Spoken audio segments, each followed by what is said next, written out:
and welcome to New Filmmakers Los Angeles in partnership with Movie Maker magazine. My name is Danny DeLino at the South Park Center, and I'm delighted to be joined with the ever-talented Stacy, the fantastic movie, The Mitzvah. Let's take a look at the clip. Hey Ruth, will you go through these bras, please? Oh, sure, honey. Right on top of that. All righty, here we go. No, turn them around. Why? Have them all facing the No, same they direction, need to go please. north. No, because the ones are on Oh my sale. God, They go make south. Do whatever you want, okay? I will, because I have a system, honey. Yeah, I know. Otherwise, It's I Ruth, get sad. we're all just living in it.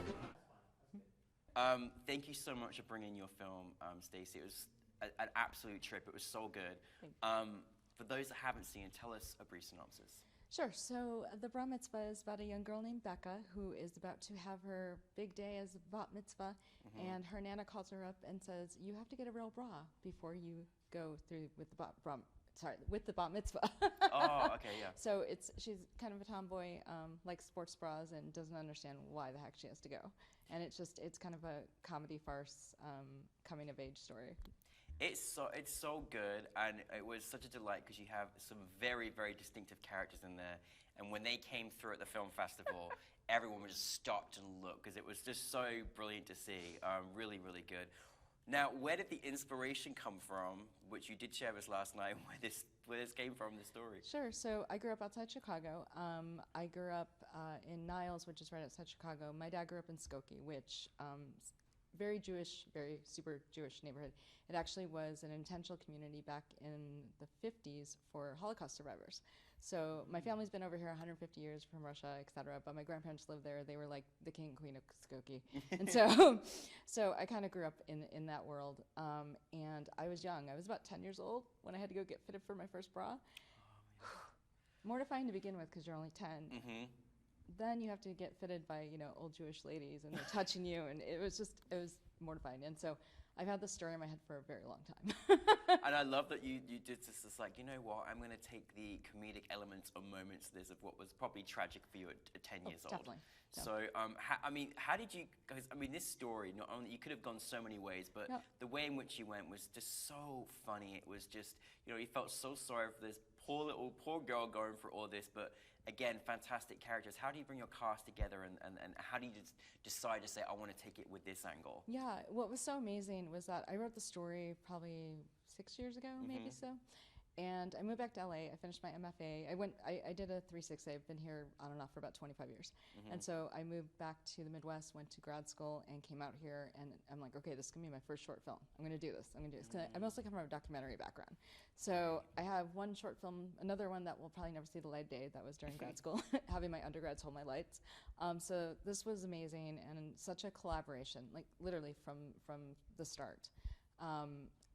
Kelly Weinhardt-Henry was one of my producers, one of my best friends for the longest time. She and I were scheming for a while. I met Jacqueline Chezin, who's our producer, cinematographer, editor, right-hand person. Like she's amazing. I met her through my work at ClexCon that we met about 4 years ago.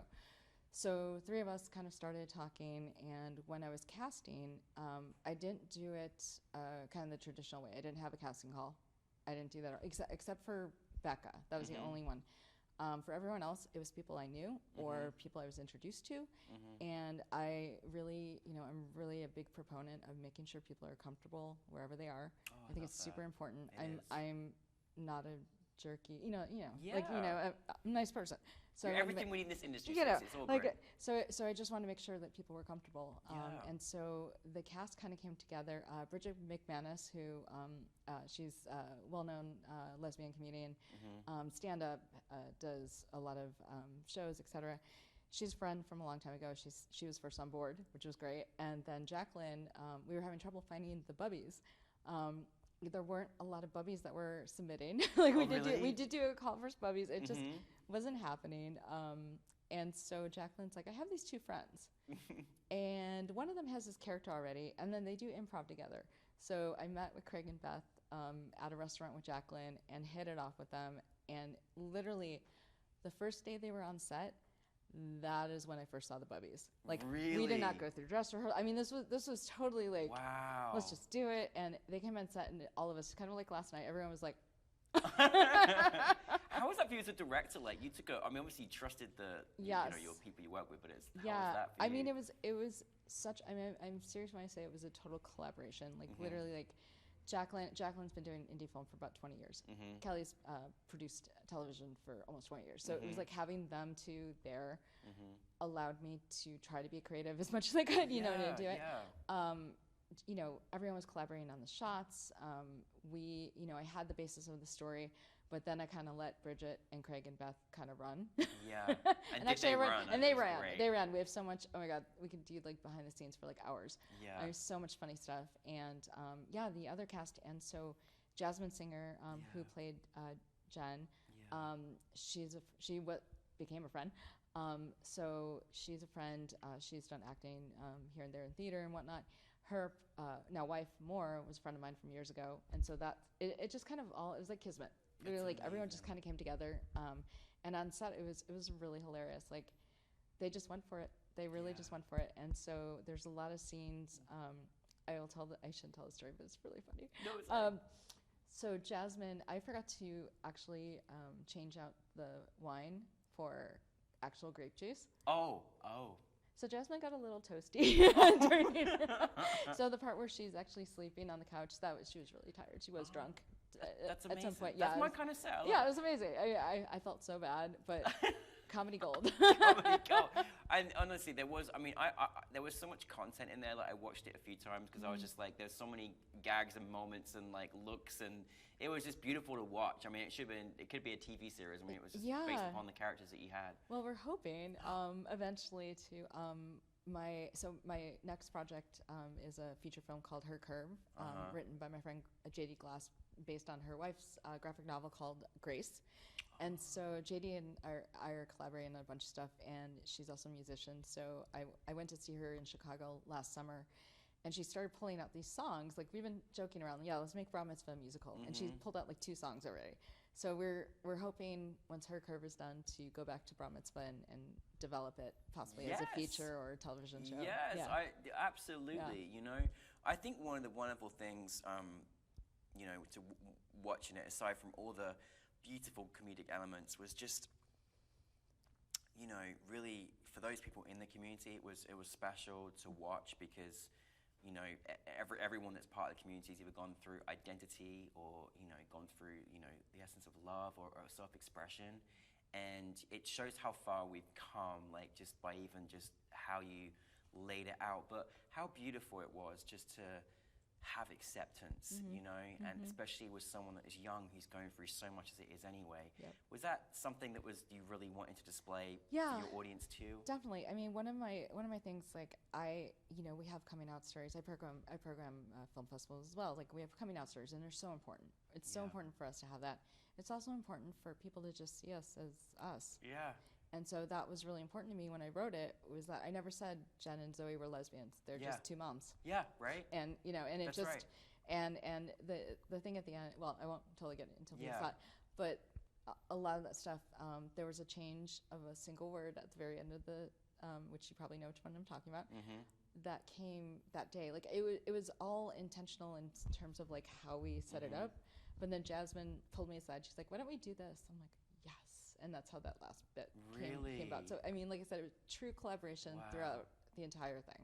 Wow, Yeah. I love that. And I think sometimes people don't realize, like, because you say there's all these big sort of, you know, coming out things that we see playing over, but it was the subtlety of what identity means to a person.